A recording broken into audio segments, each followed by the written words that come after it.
m'appelle Lisa Dumont, je suis psychologue sur Bruxelles et je travaille en gastroentérologie, donc je travaille avec des patients qui sont atteints de maladies chroniques des intestins et aussi des patients qui sont atteints de TCA,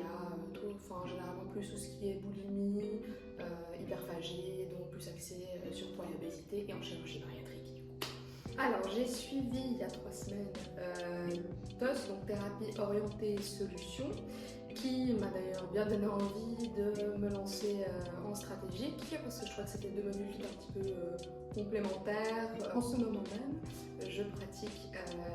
le module stratégique.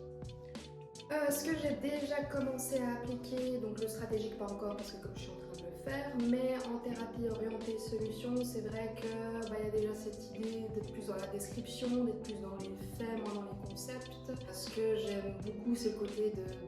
vraiment être dans cette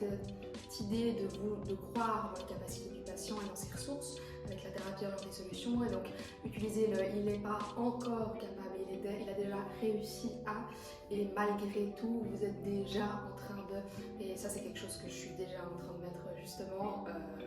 en place en thérapie. J'avais besoin de trouver un moyen de pouvoir aller au rythme du patient et aussi travailler sur les ressources du patient, parce qu'il s'avère qu'on se focalise aussi souvent sur le problème mais qu'on oublie un petit peu les ressources. C'est pour ça que j'ai commencé par la TOS, parce que j'avais envie de plus pratiquer cette notion de mettre les aspects, on va pas dire les aspects positifs, mais vraiment ces valeurs, ces ressources du patient en avant pour être un levier à la thérapie. On a nos capacités en tant qu'être humain, on peut être plus ou moins ouvert, être déjà à la base dans l'écoute, mais il y a un moment où on a besoin de se former pour pouvoir en faire plus et pour pouvoir surtout permettre aux patients d'aller de l'avant et d'évoluer. Enfin, ce que je trouve important dans cet espace ici, c'est qu'on va enfin mettre l'accent aussi sur l'identité, on va dire,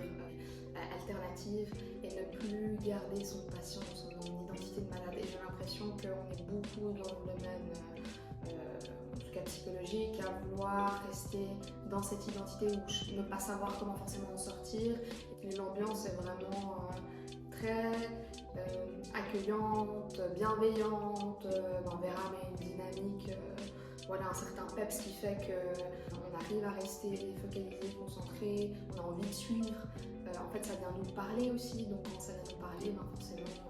on y porte plus d'intérêt, et je pense que ça